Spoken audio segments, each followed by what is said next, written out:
مفتی عارف صاحب کے بیانات کو سننے کے لیے مفتی صاحب کے آفیشیل چینل فیضان عارف آفیشیل کو سبسکرائب کریں۔ نحمده ونصلي على رسوله الكريم، أما بعد فأعوذ بالله من الشيطان الرجيم، بسم الله الرحمن الرحيم، سبحانك لا علم لنا إلا ما علمتنا إنك أنت العليم الحكيم، صدق الله مولانا العظيم۔ بزرگان محترم، اسلامی سال کے اعتبار سے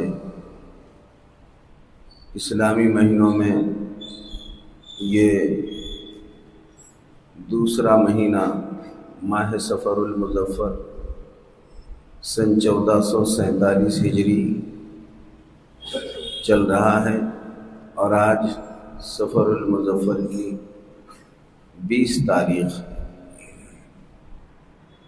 اس کے بعد عنقریب ہی اسلامی سال کا تیسرا مہینہ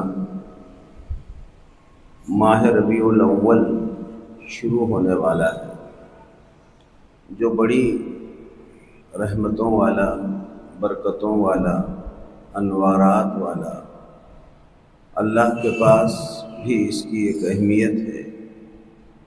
اور اسی مبارک ماہ میں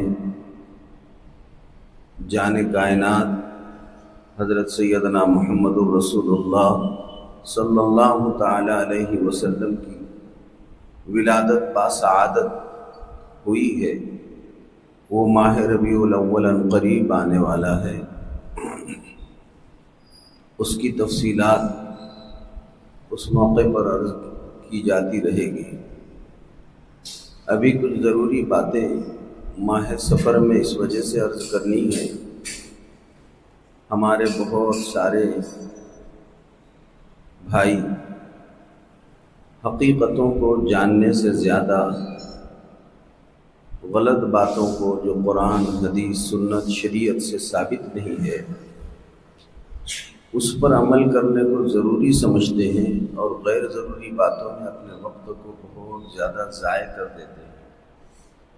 اللہ کے کسی بندے کے دل میں اگر کوئی بات اتر جائے تو ہو سکتا ہے آخرت کا سامان کچھ جمع ہو جائے، نجات کا ذریعہ بن جائے۔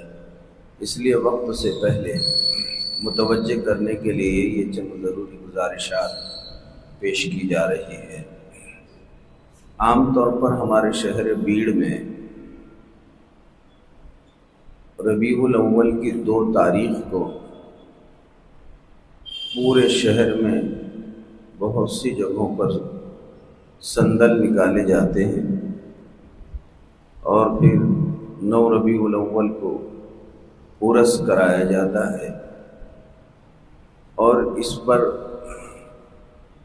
جن کے نام پر یہ سندل نکالے جاتے ہیں وہ اولیاء اللہ ہوتے ہیں۔ اولیاء اللہ کے نام کے سندل نکالے جاتے ہیں۔ بطور خاص ہمارے اس شہر کی روحانی شخصیت معلوم نہیں کتنے کو ان کے فیض سے اللہ تعالیٰ نے ہدایتیں عطا فرمایا، کتنے لوگ ایمان میں داخل ہوئے، کتنے لوگوں نے ان کے ہاتھ پر توبہ کی، کتنے لوگ اللہ تبارک و تعالیٰ سے جڑے، اور کتنا ہی فیض ان کا اللہ تبارک و تعالیٰ نے عام اور تام فرمایا۔ میری مراد حضرت کوچک شاہ، حضرت شہین شاہ ولی رحمۃ اللہ علیہ، بڑے پائے کے بزرگ ہمارے شہر میں آرام فرما رہے ہیں۔ اللہ پاک کروڑوں رحمتیں ان کے مربت پر نازل فرمائے، اور جو ہدایات اور ان کی فکر اور کڑن لے کر وہ یہاں آئے تھے، اللہ ہمیں ان نیک راہوں پر چلنے کی توفیق عطا فرمائے۔ جن کو مٹانے کے لیے آئے تھے، اللہ تعالی ہم سب کے حق میں ان کو مٹانا آسان فرمائے، غلط کو غلط سمجھنے کی اللہ تعالیٰ توفیق عطا فرمائے۔ یہ جو اولیاء اللہ ہوتے ہیں بھائیوں، یہ بڑے مجاہدات کے بعد اللہ ان کو یہ مقام پر پہنچاتا ہے۔ دو باتیں ہیں، ایک چیز، ایک دولت ہوتی ہے وہابی اور ایک ہوتی ہے کسبی۔ وہابی دولت یہ من جانب اللہ ہوتی ہے، کسبی اپنے مجاہدات سے ہوتی ہے، جو اللہ تعالیٰ اسے اس کے مجاہدات کے بعد عطا فرماتے ہیں۔ تو کسبی دولت تو ہر بندہ حاصل کر سکتا ہے مجاہدات کے بعد۔ تو وہ نبوت جو ہوتی ہے یہ وہابی ہوتی ہے۔ وہابی یعنی اللہ کی طرف سے عطا کی ہوئی۔ اللہ جسے نبی بنانا چاہے وہی نبی بن سکتا ہے، ہر کس و ناکس نبی نہیں بن سکتا ہے، لیکن ولی ہر کس و ناکس بن سکتا ہے، ہر شخص بن سکتا ہے، ہر جگہ بن سکتا ہے۔ اللہ کا ولی ہر ایک بن سکتا ہے۔ اللہ تعالیٰ نے ولایت کو تو بندوں کے لیے بہت آسان فرما دیا ہے۔ قرآن مجید میں اللہ رب العالمین نے فرمایا ہے، اللہ ولی الذین آمنوا، اللہ ولی ہے، دوست ہے ان لوگوں کا جو ایمان لائے۔ اور اللہ تعالیٰ قرآن مجید میں ارشاد فرماتا ہے، اللہ ولی الذین آمنوا یخرجہم من الظلمات الی النور والذین کفروا اولیاؤہم الطاغوت۔ جو لوگ کافر ہوتے ہیں ان کے ولی، ان کے دوست شیطان ہوتے ہیں۔ یخرجونہم من النور الی الظلمات، جو ان کو نور سے ظلمات اور اندھیریوں کی طرف نکالتے ہیں۔ تو اولیاء اللہ تو وہ ہوتے ہیں جو ظلمات سے اور اندھیریوں سے نور اور ہدایت کی طرف نکالنے کا کام کرتے ہیں، اور اللہ کے بندوں کو اللہ سے جوڑنے کا کام کرتے ہیں۔ اور اس مقام پر بندہ مجاہدات کے بعد پہنچتا ہے کہ اپنے اوپر بہت ساری وہ پابندیاں عائد کر لیتا ہے، اور اللہ کے ایک ایک حکم کی تعمیل میں اپنی زندگی مکمل بسر کر دیتے ہیں۔ تو ایک وقت آتا ہے اللہ تعالیٰ وقت کا ان کو ولی کامل بنا دیتا ہے۔ اس لیے ہمارے تمام اولیاء اللہ سے ہمیں عقیدت ہے، محبت ہے۔ وہ بڑے مقام کے اللہ کے ولی ہیں، ان کا ادب احترام ہر مسلمان پر ضروری ہے، اور کسی قسم کی اس معاملے میں ہم ان کے ساتھ اگر اس طرح محبت کا معاملہ نہ کریں تو ہمارے اپنے ایمان کا معاملہ بن جاتا ہے۔ اس لیے اولیاء اللہ سے محبت کرنا یہ ہمارے ایمان کا حصہ ہے۔ لیکن بات وہی ہے کہ اولیاء اللہ کا جتنا مقام ہے ان کو اپنے مقام پہ ہی رکھا جائے۔ مقام سے بڑا مقام اور مرتبہ کسی ولی کو بھی نہیں دیا جا سکتا ہے۔ ظاہر ہے کہ مقام کی ترتیب ہوتی ہے، جیسے سب سے بڑا اللہ ہے، اس میں کوئی دو رائے ہے ہی نہیں۔ اب اللہ نے پیدا کیے ہوئے میں، سب اللہ کی مخلوق میں پھر سب سے بڑے انبیاء علیہ السلام ہوتے ہیں۔ یہ بھی بات طے ہے کہ سب سے بڑے انبیاء علیہ السلام ہوتے ہیں۔ انبیاء میں سب سے بڑے نبی، یہ بھی طے اور مسلم ہے، امام الانبیاء، فخر رسول، امام الاولین، امام الآخرین، امام الانس والجن، سب کے امام حضرت محمد الرسول اللہ صلی اللہ تعالی علیہ وسلم ہے۔ اس میں کوئی دو رائے نہیں ہے۔ تو آقا یہ سب سے بڑا مقام حضور اکرم صلی اللہ تعالی علیہ وسلم کا ہے۔ پھر ان میں بھی درجے ہیں، تلک الرسل فضلنا بعضهم علی بعض، ہم نے بعض کو بعض پر فضیلت دی ہے۔ یہ تیسرے پارے میں اللہ نے اس کا ذکر فرمایا ہے کہ انبیاء علیہ السلام میں بعض کا مقام بعض سے اونچا ہوتا ہے، اور یہ انبیاء علیہ السلام کی ترتیب اللہ تعالیٰ نے بنائی ہے۔ تو سب کو بنانے والا اللہ، اللہ اکبر، اللہ سب سے بڑا ہے۔ اللہ نے جتنی اپنی مخلوق بنائی، اپنے مخلوق میں سب سے بڑا مقام اور مرتبہ اللہ تعالیٰ نے آقا و مولا حضرت سیدنا محمد الرسول اللہ صلی اللہ علیہ وسلم کو عطا فرمایا ہے کہ آپ کا مقام سب سے بڑا ہے۔ بعد از خدا بزرگ تو ہی قصہ مختصر۔ پھر پیارے پیغمبر کے بعد باقی تمام انبیاء علیہ السلام درجہ بدرجہ ان کا مقام اور مرتبہ ہے۔ پھر انبیاء علیہ السلام کے بعد مقام اور مرتبہ اگر آپ دیکھیں گے تو پھر ہر نبی کے صحابہ ہوتے ہیں۔ اس میں ہمارے پیغمبر حضرت محمد رسول اللہ صلی اللہ علیہ وسلم کے صحابہ رضوان اللہ تعالی علیہم اجمعین، جن میں آپ اگر دیکھیں تو خلفائے راشدین، پہلے تو یہ بات ذہن میں رکھیں، آپ کے گھرانے کے لوگ اہل بیت کہلاتے ہیں۔ اہل بیت حضور اکرم صلی اللہ علیہ وسلم کے گھرانے کے لوگ کہلاتے ہیں۔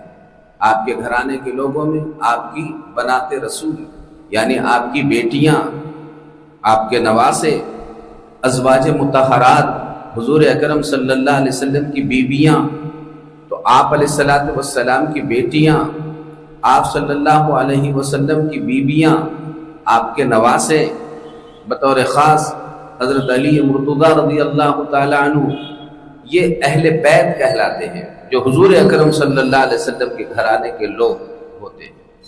ان کا مقام بہت اونچا ہے، بہت بڑا ہے، دل سے اس کی اہمیت ہر مسلمان کے دل میں اہل بیت کی محبت اور عظمت ہونی چاہیے۔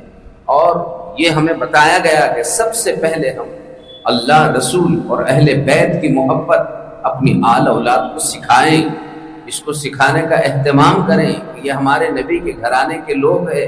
یہ ہم میں سے سب کی ذمہ داری ہے کہ اپنے گھر کے لوگوں کو اہل بیت کی خوب محبت، عظمت، اہمیت ان کے دلوں میں بچھا دیں۔ قرآن حدیث نے ان کی اہمیت کو بہت زیادہ اجاگر فرمایا ہے، اس لیے مسلمانوں پر لازم ہے کہ وہ اپنے پیدا ہونے والے بچوں کو اللہ کی، رسول کی، اہل بیت کی محبت سکھائیں، ان کے دلوں میں ان کی محبت اور عظمت بچھائیں۔ اور پھر اس کے علاوہ تمام صحابہ رضوان اللہ تعالی علیہم اجمعین، بطور خاص خلفائے راشدین، 4 ہمارے خلفاء ہوتے ہیں۔ سب سے پہلے خلیفۃ المسلمین حضرت سیدنا ابو بکر صدیق رضی اللہ تعالی عنہ، پھر دوسرے حضرت سیدنا عمر فاروق رضی اللہ تعالی عنہ، تیسرے حضرت سیدنا عثمان ابن عفان رضی اللہ تعالی عنہ، اور تیسرے حضرت سیدنا علی ابن ابی طالب کرم اللہ وجہہ۔ یہ 4 ہمارے خلفائے راشدین ہیں۔ تو ان خلفائے راشدین کی ارا ترتیب الخلافہ، ان کی عظمت، اہمیت، محبت ہر ایک کے دل میں۔ پھر اسی طرح یہ عشرہ مبشرہ، وہ 10 صحابہ جن کو زمین پر ہی اللہ کے رسول صلی اللہ علیہ وسلم نے جنتی ہونے کی بشارت عطا فرمائی تھی، ایسے 10 صحابہ کو عشرہ مبشرہ کہا جاتا ہے۔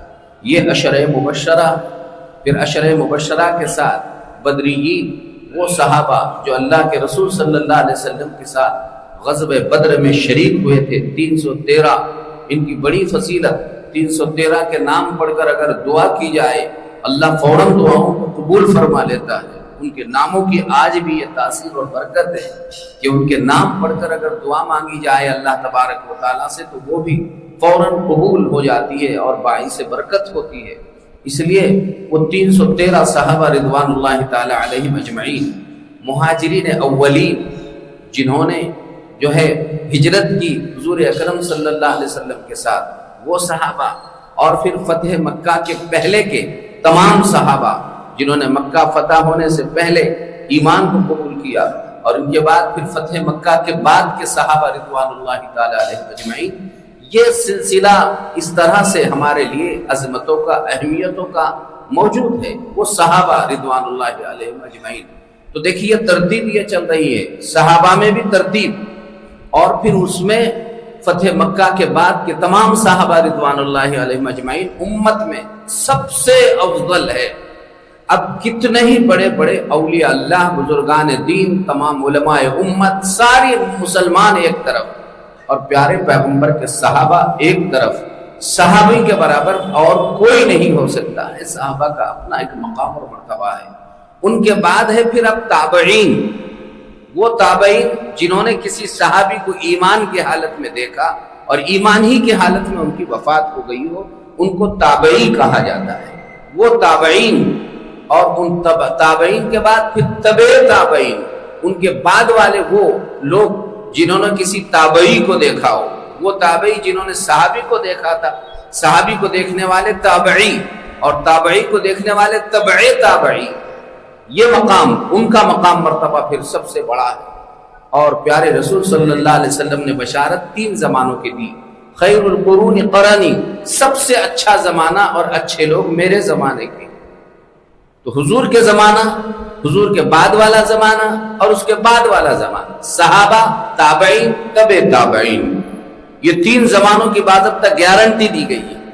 تو یہ زمانے کے لوگ سب سے اونچے، سب سے افضل، سب سے بہتر، اور یہ سب سے بڑے اللہ کے اولیاء اللہ، ان سے بڑا اب ان کے موقع کے حساب سے اور کوئی نہیں ہو سکتا ہے.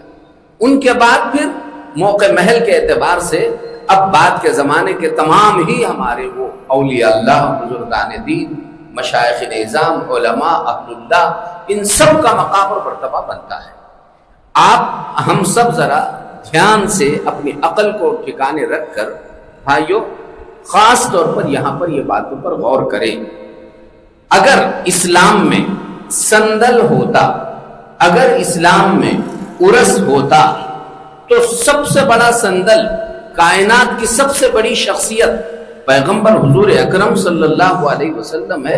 حضور اکرم صلی اللہ علیہ وسلم کا ہونا چاہیے. اگر آپ صلی اللہ علیہ وسلم کا نہ کیا جائے تو ٹھیک ہے، پھر خلفائے راشدین کا ہونا چاہیے، عشرہ مبشرہ کا ہونا چاہیے، صحابہ رضوان اللہ تعالی علیہم اجمعین کا ہونا چاہیے، بدری صحابہ کا ہونا چاہیے. ظاہر ہے کہ یہ بہت بڑے بڑے مقام اور مرتبے کے ہیں، لیکن کیا مسلمانوں کو اپنے نبی کے صحابہ کی شہادت کی تاریخیں، ان کی شہادت کا مہینہ، ان کی تاریخ وفات کیا مسلمانوں کو کہیں یاد ہے؟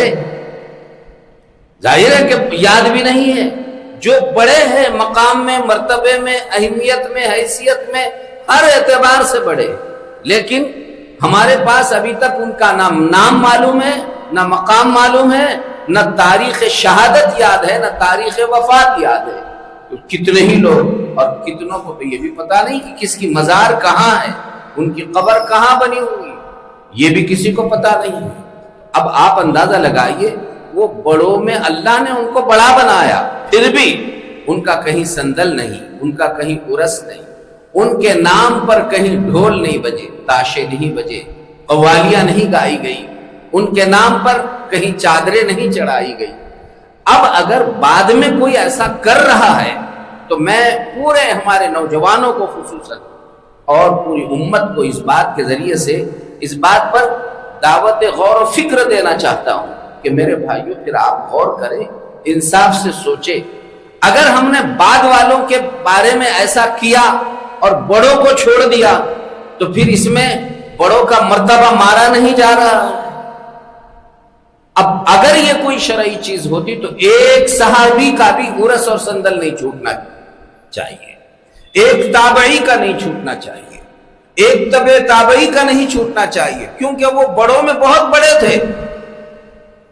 اب ان کے بعد جتنے اولیاء اللہ آئے یہ سب ہمارے سروں کے تاج، لیکن بہرحال ہمارے نبی کے صحابہ سے، تابعین سے، تبع تابعین سے بہرحال چھوٹے ہیں، اس میں کوئی دو رائے نہیں ہے، بہرحال چھوٹے ہیں. تو اب اگر چھوٹوں کو صحابہ کے برابر دکھایا جائے تو کیا یہ انصاف کی بات ہوگی؟ اللہ کے پاس اس معاملے پر سوال نہیں ہوگا کہ تم نے ترتیب وار کیوں نہیں سمجھا، اور ترتیب وار سمجھ کر اس کے مطابق تم نے کیوں نہیں عمل کیا؟ اللہ کے پاس تو یہ سوال ہوگا. اور پھر بات ایسی ہے کہ ہمارا مذہب دوسری قوموں کی طرح ایسا نہیں ہے کہ ان کے پاس صرف چند ہستیاں رہتی ہے، چند لوگ رہتے ہیں ان کے پاس، کہ وہ ایک کا مثلا غیر قوموں میں ایسا ہے کہ وہ جینتی نکالتے ہیں، اس میں ڈی جے، باجے، شراب، ناچ گانے، لال گلال، ہنسی مذاق، دل لگی، شور و شغب، کسی کا احترام نہیں، چھوٹے بڑوں کا کوئی معاملہ نہیں، ہم سے کس کو کتنی تکلیف ہو رہی ہے اس کا کوئی مسئلہ نہیں ہے. سب چیزوں کو بالائے طاق رکھ کر وہ سب کچھ کرتے ہوئے آپ دیکھ رہے ہیں. اگر مسلمان انہی کے طرز پر کہ ان کے پاس ان کے چند لوگوں کی اگر جینتی نکالی جا رہی ہے، اور مسلمان بھی اگر یہی کر کے اپنے بزرگوں کے عرس اور سندل کرتے رہے تو اور پھر مسلمان بھی ایک سے ایک ڈی جے، باجے، قوالیاں، ناچ گانے، بہت سارے نوجوان تو اس دن شراب پی رہے ہیں، اور کتنے لوگ ایسے ہیں کہ ان کا سپورٹ کرنے کے لیے بعض حضرات ایسے ہیں جو ہے ان کا پیچھے سے بھرپور سپورٹ کرتے رہتے ہیں. ایسا دیکھ کر ہمارے نوجوان اولیاء اللہ کے نام پر ناچ رہے ہیں, اولیاء اللہ کے نام پر ڈی جے باجے بجائے جا رہے ہیں. کیا اللہ کے یہ ولی اگر زندہ ہوتے تو ان کے سامنے کوئی ایسا کر سکتا تھا؟ ایک سوال ہے کہ حضرت کوچک شاہ شہنشاہ ولی رحمت اللہ علیہ موجود ہوتے اور ان کے سامنے اگر کوئی ایسا ڈی جے باجے بجاتا, ان کے سامنے قوالی گائی جاتی یا ان کے سامنے گانے گائے جاتے یا کوئی ان کے سامنے ناچ لیتا, تو کیا حضرت کوچک شاہ شہنشاہ ولی رحمت اللہ علیہ اس کو برداشت کر سکتے تھے؟ ظاہر ہے وہ تو یہی کہیں گے کہ ارے ہم یہی سب مٹانے کے لیے دنیا میں آئے تھے اور ہمارے نام پر تم نے یہی ساری چیزیں زندہ کر دی. تو آپ خود فیصلہ کر لو, یہ ڈی جے باجے بجانے والوں کے حق میں ان کی روحانیت سے دعائیں نکلے گی یا بد دعائیں نکلے گی, آپ خود فیصلہ کر سکتے ہیں. اور ہمیں تو غیروں کی نقالی کرنے سے, مشابہت کرنے سے بے انتہا منع کر دیا گیا اور بے جا خوب اسراف کیا جا رہا. ہر محلے سے لوگ باضابطہ ایک گھوڑے پر چادر اور چادر پر معلوم نہیں کیا کیا سمجھا جاتا ہے, اور اس کے آگے پیچھے نوجوانوں کی ٹولیاں بنی ہوئی ہوتی ہے. آپ خود اندازہ لگاؤ, اس میں کوئی اللہ کا ولی رہتا ہے؟ اس میں رہبری کرنے والا کوئی ہوتا ہے؟ کوئی دعا کرنے والا ہوتا ہے؟ کوئی رجوع اللہ کرانے والا ہوتا ہے؟ تو اولیاء اللہ رجوع کرانے والے تھے, رلانے والے تھے, اللہ کے طرف رجوع کرانا چاہتے تھے. وہ نچانے کے لیے نہیں آئے تھے, ڈی جے باجوں کا کھیل بتانے کے لیے نہیں آئے تھے. اب ان کو دیکھ کر نئی نسل یہی سمجھ رہی ہے کہ غیر قوموں میں ان کے یہاں جینتیاں ہوتی ہے اور ہمارے یہاں عرس اور سندل ہوتے ہیں. اگر وہ اپنے روڑوں پر نکل کر ناچ گانے کر کے پورے شہر میں اور علاقوں میں اپنی کثرت بتا رہے ہیں تو ہمیں بھی اس طرح کر کے اپنی کثرت بتانے کی ضرورت ہے. بھائیو, یہ کثرت بتانے سے ناکام تو ہو سکتے ہیں, شکستیں تو کھا سکتے ہیں, اللہ کے عذاب کو دعوت تو دے سکتے ہیں, کبھی ایسے لوگ کامیاب نہیں ہو سکتے ہیں. اس لیے کہ اللہ کے ولی نے کبھی بھی ان باتوں کو پسند کیا ہی نہیں. اولیاء اللہ کبھی ان باتوں کو پسند نہیں کرتے. لہذا ہمارے لیے تو حکم یہ ہے کہ جس طریقے سے ثواب کو دیکھنا ثواب ہے, گناہ کو دیکھنا گناہ ہے, تو ناچ گانوں کو, ڈی جے باجوں کو دیکھنے کے لیے کھڑے ہونا بھی گناہ ہے. اور بھائیو, آپ حیرت کریں گے, غیر قومیں تو اب تک ایک زمانہ تھا مسجدوں کو دیکھ کر وہ احترام کر کے اپنے ڈی جے باجے بند کر دیا کرتے تھے, لیکن مسلمان اب مسجدوں کے کونوں پہ خاص طور پر کہ یہ مسلمانوں کا محلہ ہے, وہاں خصوصی طور پر ڈی جے باجوں کا بڑا انتظام اور اہتمام ہوتا ہے. 4 دن کوئی کسی کے ساتھ ضد کرے تو ضد ہو جائے گی, نکل جائے گی, لیکن ایسے ناچنے والے, گانے والے, بجانے والے, ڈی جے باجے والے تھوڑی دیر کے لیے سوچے کہ آج سب اپنی ہوس پوری ہو رہی ہے, میرے رب کے دربار میں ہم کیا جواب دے سکیں گے؟ نہ ہمارے عقائد کا ٹھکانہ ہے, نہ ہمارے نمازوں کا ٹھکانہ ہے, نہ روزوں کا ٹھکانہ ہے, نہ تلاوت کا, نہ ذکر اللہ کا, اور بچا کچا کچھ نہیں تھا. تو اس میں بھی اگر یہ ڈی جے باجے گانے اگر اس طریقے سے اگر ہوتے رہے تو سارے نام اعمال کا ہمارا ستیہ ناش ہو رہا ہے. اللہ کے پاس ہم کیا جواب دے سکے؟ اس لیے بہت سارے محلوں میں تیاریاں بھی ہو چکی ہے اس طرح کرنے کی, اور کئی نوجوان اس میں ساتھ دینے کے لیے تیار بھی ہیں. لیکن بھائیو, ایک درد بھرا پیغام امت مسلمہ کے نوجوانوں کے نام یہ ہے کہ بھائیو, کچھ تو اولیاء اللہ کی لاج رکھو.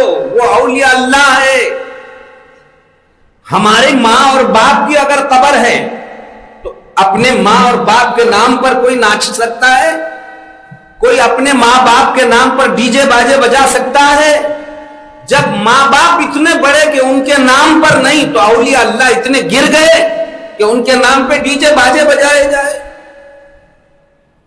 آپ خود فیصلہ کر سکتے ہیں. ان کی روحانیت مچل رہی ہوگی جس وقت ایسے معاملات ہوتے ہیں, اللہ ہی بہتر جانتا ہے بھائیو.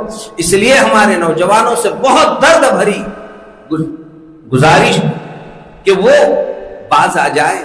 اس کا تعلق صرف دنیا سے نہیں، 4 لوگوں سے نہیں، اپنے محلے سے نہیں، اس کا تعلق قبر سے ہے، موت کے وقت سے ہے، اللہ کو منہ بتانے سے ہے، مرنے کے بعد سے یہ ساری چیزوں کا تعلق ہے کہ اللہ کے دربار میں ہم کیا منہ بتا سکیں گے، کیا کیفیت بنے گی ہماری، کیا مسئلہ بنے گا ہمارا، ہم اللہ کو کیا منہ بتا سکیں گے.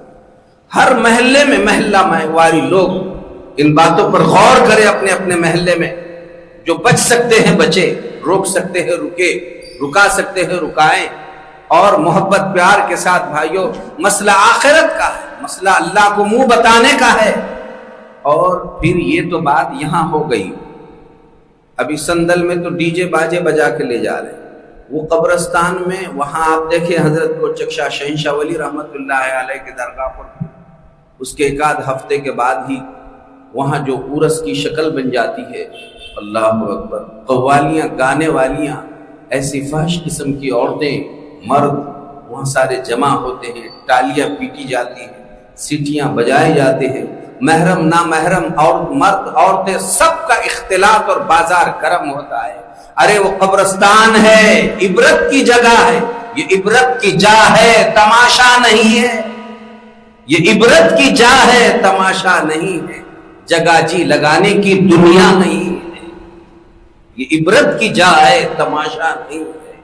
ہمارے انبیاء بھی قبرستان کو دیکھ کر رو لیتے تھے، نبی رو لیتے تھے، صحابہ رو لیا کرتے تھے، صحابہ رو لیا کرتے تھے. اور ہم وہاں ناچ رہے ہیں، ہم وہاں گا رہے ہیں، وہاں ایسی عورتوں کو لا رہے ہیں، معلوم نہیں اس وقت خدا کی کتنی لعنتیں برستی ہوگی. ارے وہ حضرت کوچک شاہ شہنشاہ ولی رحمت اللہ علیہ ہو، یا حضرت منصور شاہ رحمت اللہ علیہ ہو، یا ہمارے شہر کے جتنے اولیاء اللہ، یہی نہیں دنیا میں جہاں بھی ہے، ان کی قبریں تو اللہ کے رحمت برسنے کا مرکز ہے. اور اسی کے پڑوس میں ہم لعنتیں برسا رہے ہیں. نہ ان کا ادب، نہ احترام، نہ کسی قسم کی کوئی بات. بھائیو یہ کیوں نہیں سوچتے کہ واقعی اگر یہ عرس اور سندل شرعی چیز اور بات ایسی ہوتی تو پھر کیا کسی صحابی کا مقام ان سے چھوٹا ہے؟ اور اللہ کے رسول صلی اللہ علیہ وسلم نے صاف ارشاد فرمایا، لا تجعلوا قبری مسجدا، لوگوں میری قبر کو میلے کی جگہ مت بناؤ. میلہ ٹھیلا نہیں ہونا چاہیے قبر پر. حدیث میں اللہ کے نبی نے اپنی قبر کو بھی بچایا اور سب کے بارے میں یہی بات ارشاد فرمائی. وہاں پر فرمایا، کہیں فرمایا وسنن، عبادت کی جگہ مت بناؤ، کہیں فرمایا مسجدیں مت بناؤ، کہیں فرمایا سجدگاہ مت بناؤ، قبروں کو سجدگاہ مت بناؤ، کہیں فرمایا کہ قبروں کو میلے کی جگہ مت بناؤ. اللہ کے رسول فرماتے ہیں مجھے اللہ تعالیٰ نے دنیا میں باجے، ڈی جے باجے، گانے مٹانے کے لیے بھیجا ہے، مٹانے کے لیے بھیجا ہے. اللہ کے رسول فرما رہے ہیں.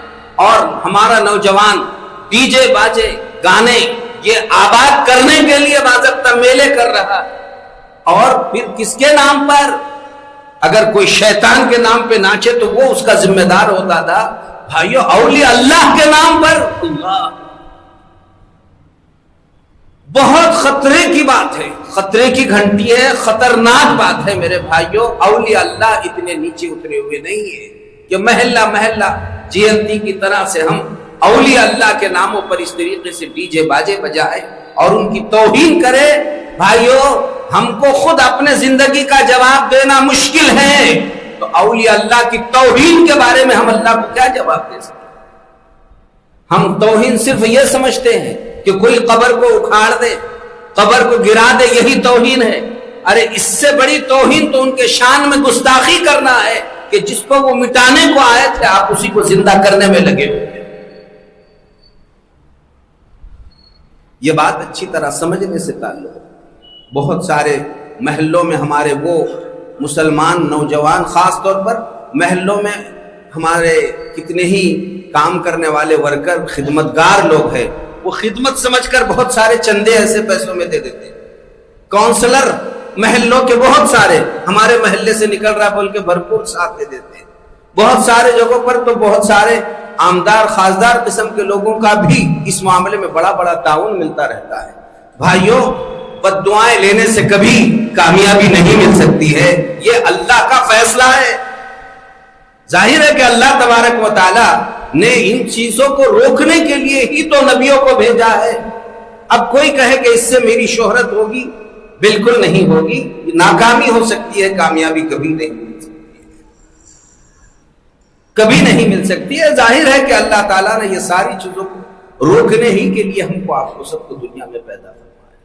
اس لیے ابھی یہ سن ماہ ربیع الاول سن 1447 ہجری 2025 میں جو ماہ ربیع الاول آئے، خاص طور پر آج سے ہی سب فکر کرے کہ انشاءاللہ ہم اپنے اپنے علاقوں میں خود بچیں گے، دوسروں کو بچنے کی دعوت دیں گے، اللہ سے دعا مانگتے رہیں گے۔ باقی پھر بھی کوئی کرنا چاہے ظاہر ہے اللہ پاک ہی وہ اللہ کے پاس اس کے جواب دے رہیں گے، لیکن بات تو یہی ہے کہ ہم اپنے اپنے طور پر کچھ سوچیں، سمجھ سے کام کریں۔ حالات بد سے بدتر ہو رہے، اور بھائیوں ادھر آپ دیکھیں پورے دنیا میں مسلمانوں کے خون سے ہولی کھیلی جا رہی ہے، اور مسلمان ایسے حالات کو دیکھ کر بھی ناچنے میں اور ڈی جے باجوں میں لگے ہوئے ہیں۔ کون سا علاقہ ہے جہاں مسلمانوں کے عزتوں سے، جان مال سے اور خون سے ہولی نہ کھیلی جا رہی ہے؟ اور ایسے حالات میں ہم کو تو غمگین رہ کر اللہ کے طرف رجوع ہونا چاہیے۔ ہم ڈی جے باجے بجا کر ناچ اور گانا زندہ کر رہے ہیں، تو کیا ایسے حالات میں ایسا کرنے والوں پر اور ان کے گھر والوں پر اللہ کی مدد نازل ہوگی؟ اور یہ جن کے خونوں سے ہولیاں کھیلی جا رہی ہے، کل قیامت کے دن میدان محشر میں بولے، اے اللہ ایک طرف ہمارے خون کی ندیاں بہائی جا رہی تھی، ہمیں کھانے کے ٹکڑے کو، لقمے کو ہم ترستے رہے، اور ایک طرف ہمارا یہ حال تھا، اور اے اللہ اسی وقت آپ کے کچھ یہ نوجوان بندے ناچنے میں ڈی جے باجے میں لگے ہوئے تھے۔ اگر ایک نے بھی اپنی آہ اور تلتلاہٹ اللہ کے دربار میں پیش کیا تو ڈی جے باجے بجانے والے بتاؤ ہمارا وہاں کیا باجا نہیں بجے گا؟ ہم کیا جواب دے سکیں گے اللہ کے دربار میں؟ اپنی زندگی کی فکر کرو، رجوع اللہ کرو۔ بہت فکر کی بات ہے بھائیو، اللہ کی طرف رجوع کرو۔ ہمارا بالکل یہ کام نہیں ہے، ہمارا یہ کام نہیں۔ دنیا جو چاہے کرتی رہے، ہم تو اللہ کے بندے ہیں، جو اللہ رسول نے تعلیمات دی اسی پر عمل کرنے والے ہیں۔ اللہ تعالیٰ اپنے فضل سے ان ساری درد بھری ہدایات پر ہمیں عمل کرنے کی توفیق عطا فرمائے۔ ہمارے شہر میں خصوصاً اور پورے ملک میں اور عالم میں عموماً اللہ دین کو دین سمجھ کر دین کے ایک ایک عمل پر تن من دھن کی بازی لگانے کی اللہ توفیق عطا فرمائے۔ رسومات سے، رواجات سے، کفریات سے، شرکیات سے، ضد اور ہٹ دھرمیوں سے اللہ میری آپ کی پورے امت مسلمہ کی حفاظت فرمائے۔ وآخر دعوانا ان الحمد للہ۔